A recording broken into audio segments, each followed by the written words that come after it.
I just want to say that, like, if you are benefiting from smoking weed right now and it's really benefiting you, then sure, go ahead. Who am I to say don't smoke that, or don't vaporize that, or don't eat that? You know, if it's benefiting your life, keep doing it. But if you think life would be better if you weren't relying on a substance, or if you didn't have to smoke it or consume it every day, if you're not a big fan of that burnout, just know you don't have to have it. What's good, Fruit family? Today I want to talk to you about my views on marijuana.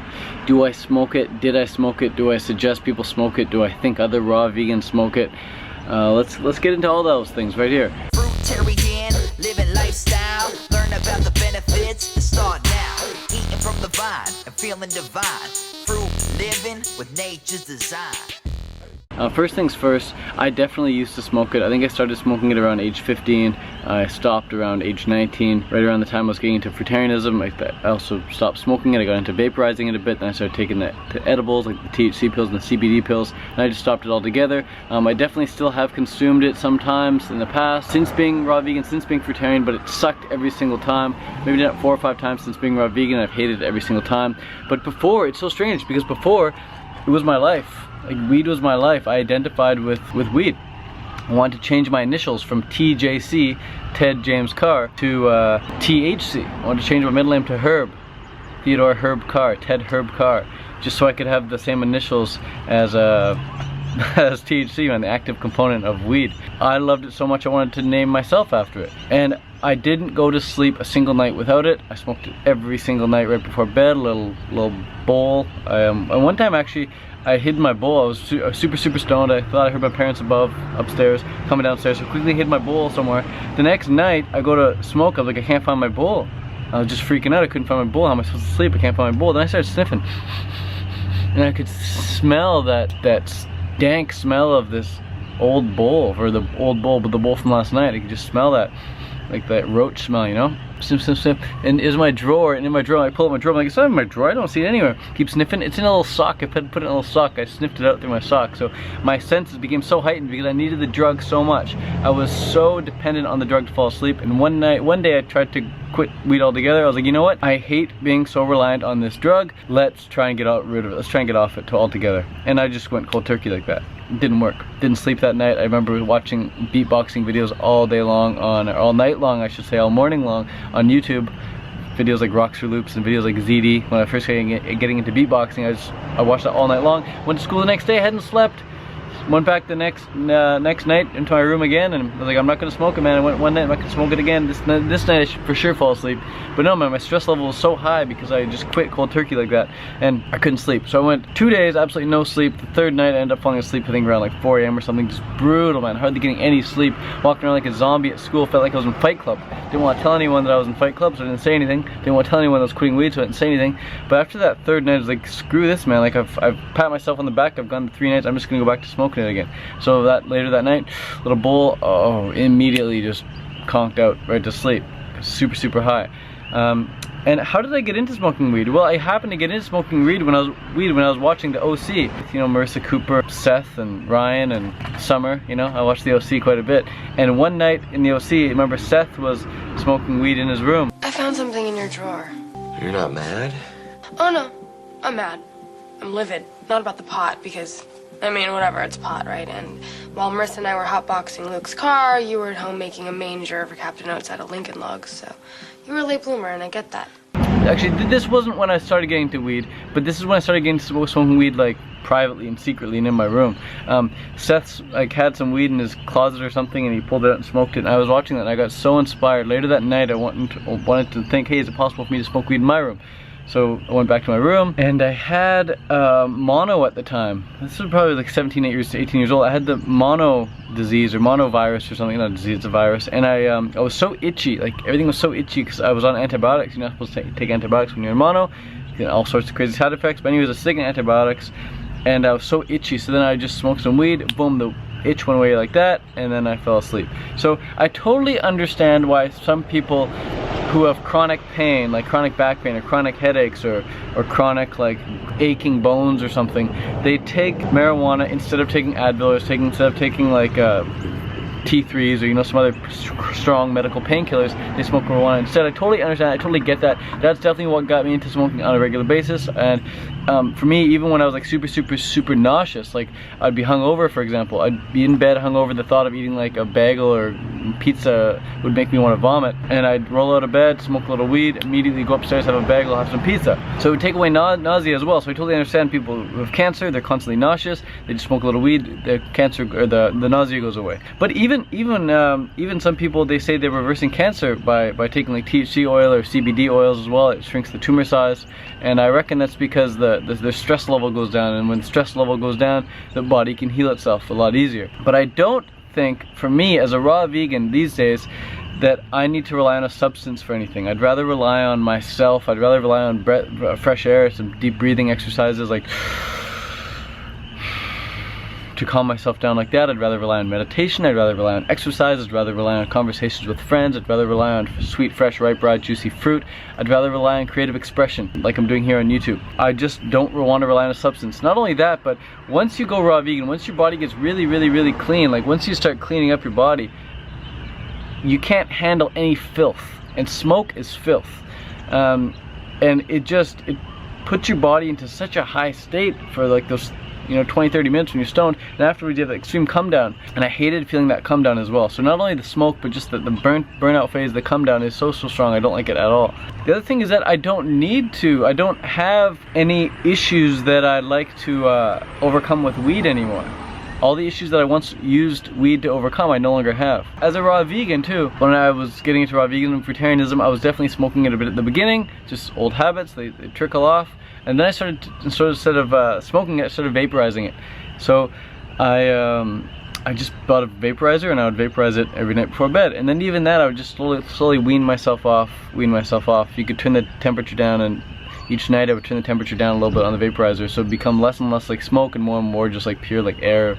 And eventually it became like a placebo at the temperature, on such a low temperature that it was just like inhaling the flavor of the weed without actually getting much out of it. But I still, like, that placebo affected me greatly, and I was able to fall asleep with that. So even to this day, when I'm really sick in the back of a car seat on a road trip or something, I can just pretend to be stoned. I can just pretend to be like, yeah, just so stoned, and like the nausea goes away, and I'm just like really like not there, not really with it, and I just feel really relaxed. And it's just like remembering how the weed made me feel, I can tune back into that now. So I think drugs are drugs. I think plant medicines, these plants can be teachers, and they teach you how you're able to feel without them.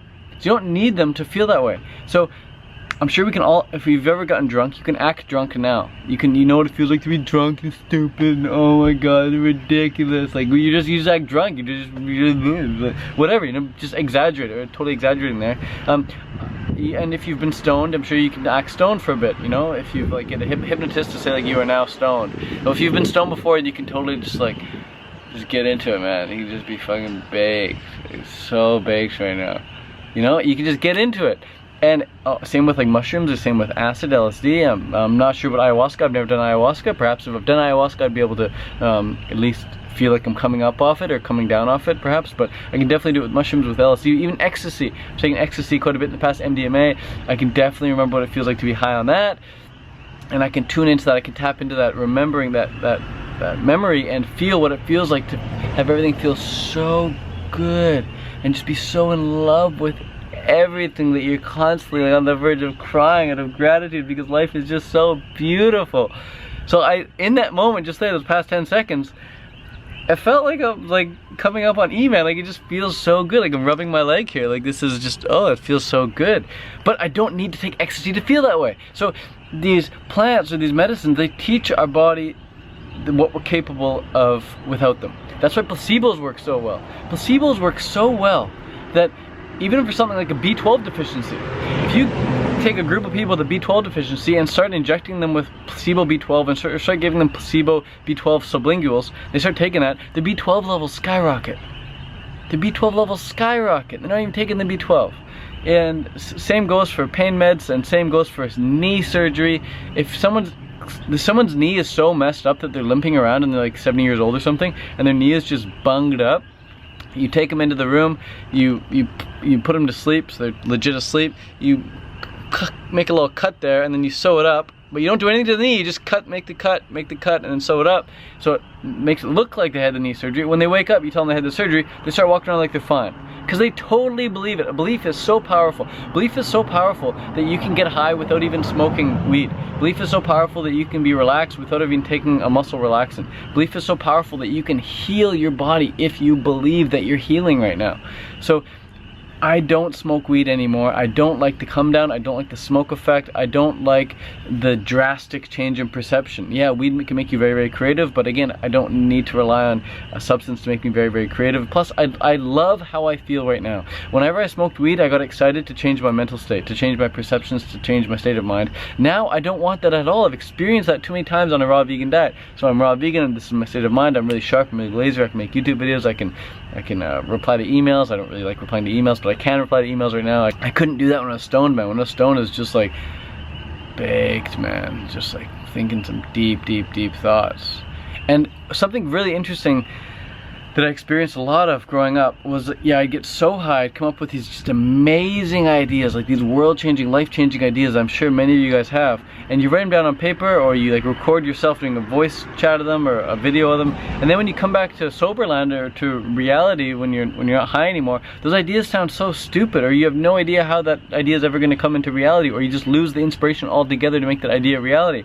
I remember being so stoned and just having these brilliant startup ideas, and then coming back to reality and thinking like, that's either a really dumb idea, or like that's a cool idea but I'm not inspired to do that anymore, or it's like I have no idea how to do that and it's just I don't really care enough to figure it out. So it's just like you're just too high, you're too high. So I understand too when people say like, oh Ted, I can't eat a fruitarian diet because it's not grounding enough, like I'm just too high in the clouds. Smoking weed gets me way obnoxiously high that like nothing's even like feasible. And when I'm on a fruitarian diet, I'm definitely like, this is at a higher vibe than I would be if I ate cooked food. But I don't think cooked food is grounding. I think cooked food is just like suppressing. I think cooked food is just like a bit of a downer. Cooked food just makes me like, just lowers my vibe. It's just the life force isn't there. When you eat raw food, you're like, and when you eat cooked food, you're like, but when you smoke weed, you're like, and then boom, you just drop so hard, and the burnout is so long. And yeah, I don't like it. So I don't associate weed with getting high. I associate weed with getting low, because you spend more time in the burnout phase than you actually do in the high phase. A lot more time in the burnout phase. You spend like 10 times longer in the burnout phase than you do when you're actually stoned. Some people say the reason they eat cooked food is because fruit just makes them feel too high. But if fruit makes you feel high and you eat fruit all the time, then yeah, you're gonna stay nice and high. It's great. So when people say that they feel high on durian or they feel high on these mangoes or papayas, it's because the fruit is likely super high quality, and that's okay to have that high feeling when you're eating fruit, because it's just a sustainable high. It's full of nutrients and necessary calories and vitamins and minerals and things like that. So anyways, these are my views on marijuana. I could talk a lot about it. Again, I spent a good 4 or 5 years of my life consuming it every single day. I identified with it drastically. I got Christmas gifts from it, man. My aunt and uncle would buy me Christmas gifts. Like they bought like this magazine for me called Harry Pothead and the Philosopher's Stoned. The Philosopher's Stoned. Harry Pothead and the Philosopher's Stoned. And yeah, they just, I smoked weed with everyone, really. But not anymore. I don't like that anymore. My identity changed. My identity has changed many times in my life, and at the moment I identify with being a raw vegan fruitarian. I identify with being someone who's super into healthy lifestyle and living, and eating fresh, raw, living, juicy fruits, and exercising and sleeping early and meditating and promoting good content online. But who knows, maybe in 5-6 years I won't be promoting this anymore. Maybe I'll have an identity shift. Just like a few months ago, maybe, what, 3-4 months ago, I quit triathlon. Before that, I identified as a triathlete. I'm not into that anymore. I'm not into competing, I'm into creating. I don't want to compete, I want to cooperate with people. I think we can all be super duper fit, super duper healthy and happy, and really, really dang fit without competing with one another. And I just saw the business for what it is, I saw the business for what it is. It's a triathlon's a business for sure. It doesn't need to be. You can go in and compete in some triathlons without actually, you can go in and complete triathlons without actually competing in them. That's cool, that's totally different. But I just found that totally unnecessary. I'd rather just not do that. But anyways, the point of that, I'll make a video on why I quit triathlon later. I just wanted to mention that my identity shifts throughout my life, and at one point it identified as a pot smoker, and now it identifies as somebody who's super duper healthy and doesn't want to consume any of that pot stuff. But if you're at a stage in your life where you're consuming pot right now, just know that you can change your identity so that you no longer want it at all, or that you're totally inspired to not have it. You're totally inspired to live a clean life. I just want to say that, like, if you are benefiting from smoking weed right now, and it's really benefiting you, then sure, go ahead. Who am I to say don't smoke that, or don't vaporize that, or don't eat that? You know, if it's benefiting your life, keep doing it. But if you think that life is better if you think life would be better if you weren't relying on a substance, or if you didn't have to smoke it or consume it every day, if you're not a big fan of that burnout, just know you don't have to have it. There are ways out. There are definitely ways out. Just focus on life that you want to live, and you realize that weed is not even a part of that life anymore. There are ways to feel higher than the way you feel when you smoke weed. So anyways guys, that's it. I could talk lots about this, but I gotta go. So thanks for watching, and I will see you in the next video. Be sure to subscribe, and be sure to give this video a thumbs up. I appreciate that. And